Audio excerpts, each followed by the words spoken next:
An album a day is my exploration into the Korean music scene. This podcast will cover mainstream, indie, and some underground artists within the scene and provide both factual and opinionated commentary. The biggest benefit to sharing my thoughts this way is that it will hopefully expose you to more great music and exploration of your own. You hear a little bit of middling going on in the back. This is definitely different for me. Of all the years I've been alive, I've never attended the rodeo here in Houston, and boy, is it a big deal. And today we are here for special purposes. This special episode is dedicated to who I affectionately like to refer to as my bandmates, NCT 127. Let's get into it after the drop. You're tuned into an album a day. Show, start. Okay. This episode is just a few moments shy of its usual scheduled release time because listen to me. Listen to my voice. It'll warm up as we go. And I'm also on my way to work. So I got in from the rodeo and livestock show and concert and promptly went to bed. So my vocal cords have been resting, getting my sleep. Let's just jump into this. It was historic. Not necessarily saying this was like a performance that was mind-blowing, but then again, it also was not mind-blowing because Taeil, Johnny, Taeyong, Yuta, Doyoung, Jaehyun, Jungwoo, Mark, and Haechan are just awesome young men. But it was mind-blowing because it was an hour set and they never stopped performing. There was honestly, in the course of an hour, there was quantitatively about 12 minutes worth of dialogue with the audience. Otherwise, songs were just ham. They was just going crazy. They started off with Cherry Bomb, and that's always going to be my jam. They did an extended version of it so that each of the members had an individual breakdown to do some choreography or smolder at the camera. Yuta was on fire, okay? It was absolutely uncomfortable. I don't know when he decided he was going to go ahead and register to be the next graduate from the School of Taeyong Murders People by Default Academy. I don't know what motivated such danger, and it was really painful. Like the camera, whoever had the camera closest to him, Yuta was on the screen a lot. Just existing, just generally breathing, not doing much. But again, it was about 12 minutes worth of commentary, which at first my excitement was seeing at the far reaches of the stadium the lyrics and things that they were saying being Romanized or printed in English, but they were saying it in advance of it appearing. So what I actually was seeing was the fusion of those of us who are able to consume it as is versus those who need a little bit of assistance. And it was invigorating to see that a portion of the audience who I've never seen acknowledged before, not even at like KCON, massive conventions that intentionally bring together a lot of aspects of the fandom. I've never seen it. I haven't. And that's not to say that it doesn't take place at other things. That's not to say that at certain concerts they don't have you sit in an area where there might be someone who can do signing for you, or that you're able to listen to everything with enhancements. But it was exciting to see that. So yes, they started with Cherry Bomb, an extended version, and quiet as kept. Anything that was performed in English, I barely heard it. Even though the stadium was not sold out, it was packed. Yes, there were a lot of in-citizens there, their actual fandom, and then there were fans like myself who just loved the guys, but I'm not collecting a whole bunch of merch. And then you had an abundance of people who arrived to see the rodeo first, because like I said, I have no knowledge of this. I was born in Houston, lived here full-time until age 4, lived here part-time until age 8, and would visit for select holidays and things of that sort thereafter until moving here in 2012, I never had a desire to go, never had an intention to go. I didn't know what I was getting into, and I didn't think I'd be welcomed. I'm just not going to lie about it. Then I'm not saying that from a racial standpoint. I'm just not a Texan in my bones. And this is the apex of Texan pride. But seeing the rodeo and seeing the people who stayed behind from that so that they could see what this unknown entity from South Korea was going to be, that was exciting. This is the largest stadium that they've ever performed in. This is a large stadium, period. One of the largest I've ever been physically within. I don't go watch the football games. I don't support the NFL anymore, even though I used to be a very big fan. So much so that when it was time for the anthems, I did take a knee. Yes, I know someone listening on this might be extremely frustrated about that, but I don't feel like it's a necessity to lie because it's a part of the experience that I had there. And if I'm giving you a special episode experience, I don't want to deflect from my honesty and my truth. The show has been around and revolving around my opinions and my thoughts anyway. So, I'm certain the guys saw some of it because some of them uploaded images of them watching the field as it goes. But it was spectacular to see that and just see a good fusion of two totally different consumer groups coming together to experience this. I lost my glasses 2 times. They flung off my face during Cherry Bomb. For one, I was trying to process the beauty of each member. And then for 2, it was on my shirt. And the third aspect of that is the song was in English, and I've never fooled with the English version of it, so I was highly confused wanting to hear the Korean. The second time they flew off, what were they performing? I don't even remember. I just know they enthusiastically jumped the heck off of my face, and then I had to sit down after that. I didn't have the energy to jump anymore, honestly. I was just floored by what was taking place. K-pop, for all intents and purposes, in terms of the formulaic boy band and things of that sort, is not that old. Much the same, hip-hop is not that old. I am in between the age of both. American hip-hop, not even American hip-hop, the birth of hip-hop, period, is within my lifetime, within a few years above me. And then Korean pop idol music, that level of acclaim and excitement, we're looking at about 30 years, give or take a few. Honestly, give or take a few. But nonetheless, to see that I'm at the apex, as I called it, of Southern culture, of Texan pride, on a night where I was born and not raised in this place, reacquainting with my cultural roots, and the traditions that my mom and her mom's mom and the entirety of my family, for the most part, both maternal and paternal, have grown up with, understanding, appreciating, participating in. To go see some South Korean men on a stage sing in English and in their native tongue, it was overwhelming. On a historical standpoint, it was very overwhelming. It's never been done before where this particular event has been pursued by a K-pop act.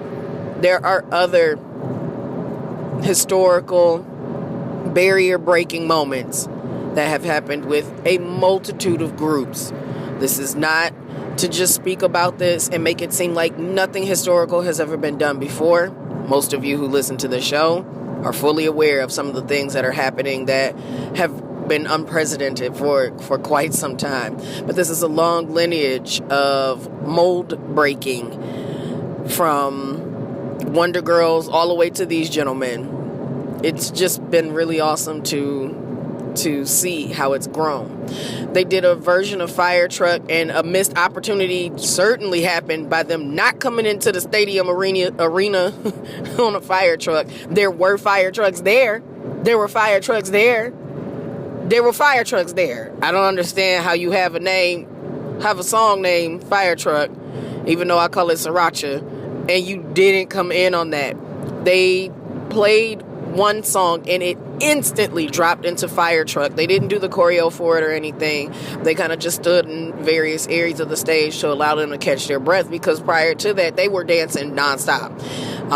Gave them a moment to catch their breath and be able to just sing along. I did question whether or not they were going to utilize live instrumentation or use their actual vocals.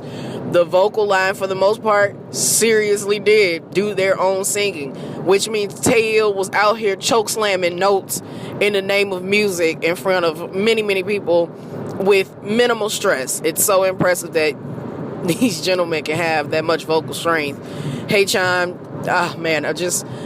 yes, he's the group magnate, and I adore him. There's no denying it, but I accept him as being the group baby now, and he no longer vexes me as badly as he used to. But however, Jaehyun, oh no, God, no, Jesus, like, it's got to be a better way. There has to be a better way where they don't put Haechan, Jaehyun, Taeyang, and Yuta right by each other. I don't like when people line up my biases like that. I feel personally attacked. I want to call someone and ask for help. It's a little bit too much. And that was a little bit too much. Oh my God. Popeye's Biscuit Thick Johnny. I don't even remember what song it was. It was Cherry Bomb. Yes, it was. Yeah, it was. It was Cherry Bomb. I'm having trauma relapses right now. He does his part that everybody knows he's, infamous for in the choreography, where he does a little post and crotch choreography part. And then did this slow body roll. And like, now that we have existing knowledge of what's underneath his shirt, it just made it that much more rude, that much more disrespectful. I really, really needed him and Yuta to just sit the heck down. I didn't like any parts of it. I did, but I didn't like any parts of it. It was too much. Do-young just existed in a very peaceful space. I don't understand how he didn't have anybody vexed. He doesn't blow my mind. I very much love to hear him sing, and I can identify his vocals very quickly.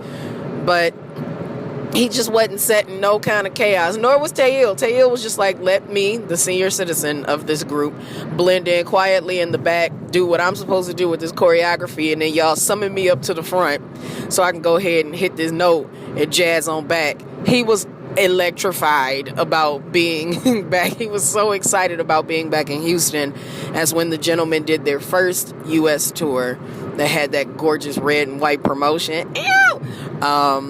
Each member was a representative of a tour stop, and Houston was his. So he was very excited to be back. He's been practicing his English. All of them have. Oh, God. There was a young lady, a young child, who I was just waiting for my friends to come out of the bathroom, and she asked me if I stayed for the NCT concert, and we're talking about it, and I told her that I've seen the guys. I said 5 times initially, and I said 6 to my friends, and then I had to really sit down and think about it and tweet it. I'm like, yeah, I've seen them 6 times at this point. Telling her where I've seen them and that I've, lived in Korea, blah, blah, blah, blah, blah, blah. And look at that. Me talking about myself, forgot what the doggone kid said. What that little baby girl say? I totally forgot. Coming back from the moment where Taeil was excited to be back, and then the English, and look at that, I screwed it up because I brought myself into it. That's what happens when you have a thought and then you find a way to insert yourself in that to try to, show connectivity. It was unnecessary. And now whatever I was going to talk about is lost and gone. That blows bubbles. I sure hate that. That sucks, man. I can't remember what I was gonna say.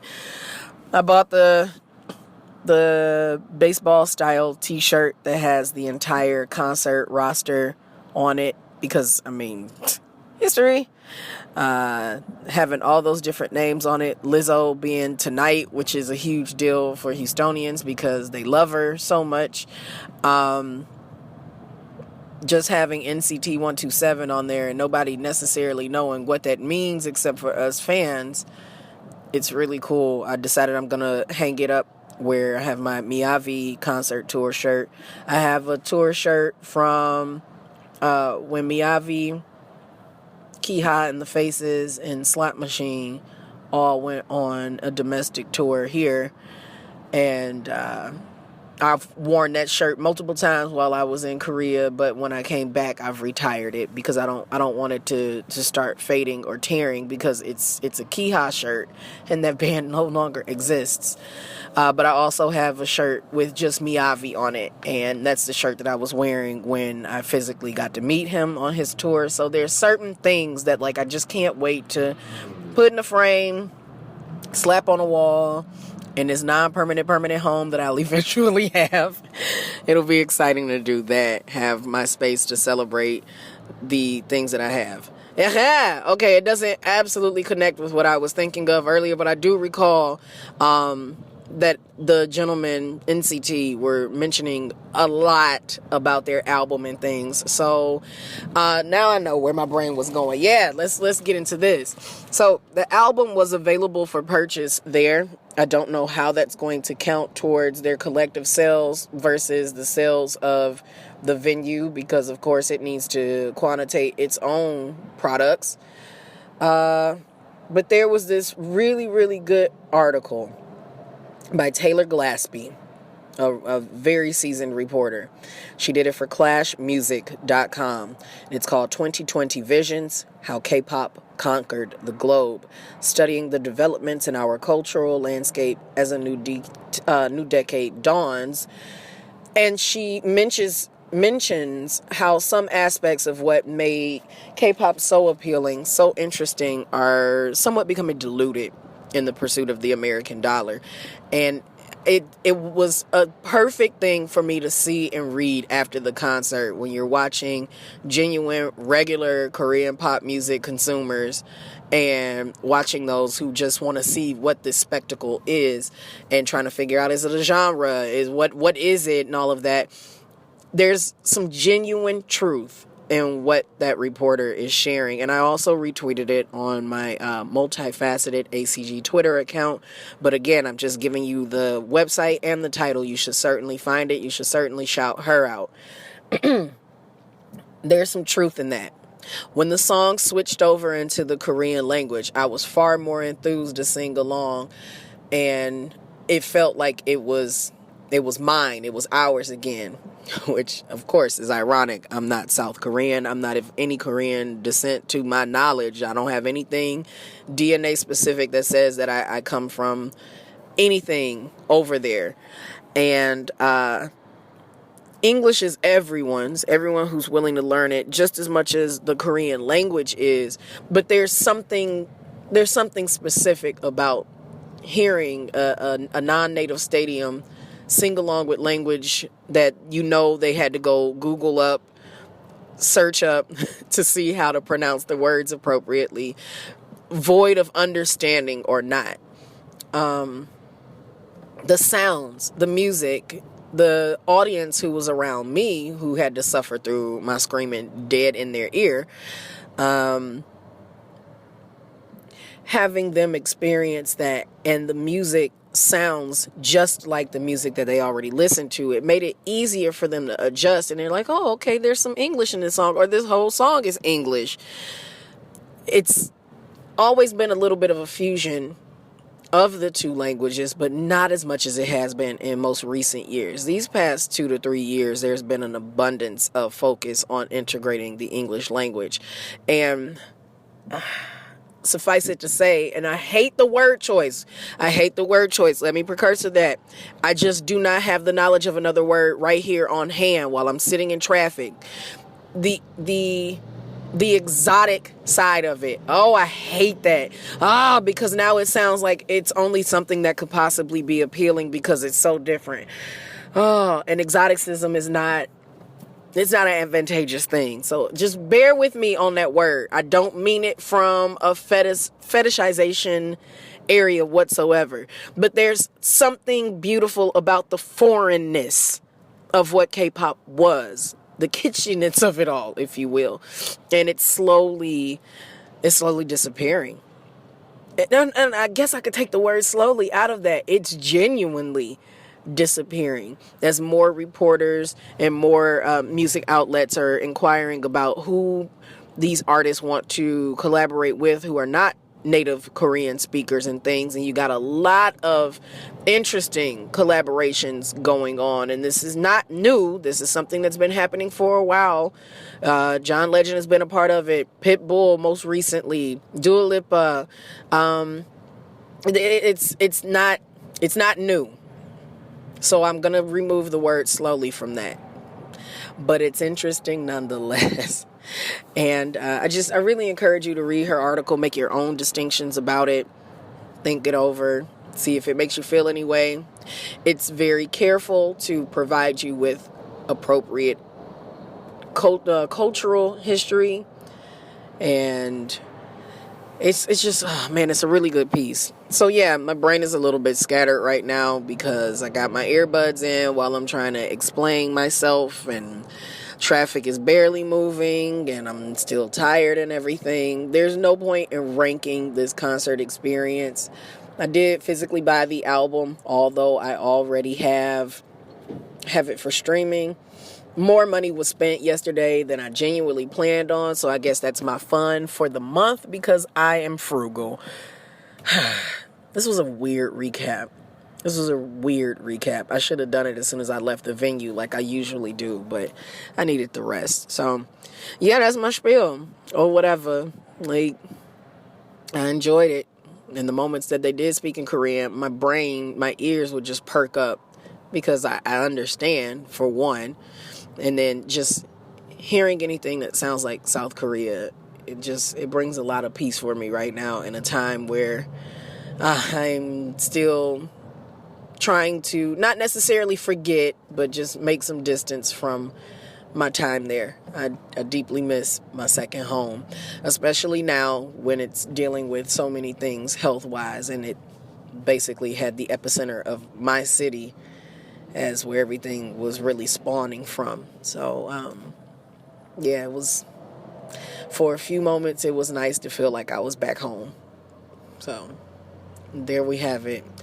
Tomorrow, we get back into Four Men. Oh, God. We get back into Four Men. We're so close to being finished with them. The season will end with them. I will need a break after getting through their insane discography, and we will carry on thereafter. I'll catch you in the next episode. Bye, y'all.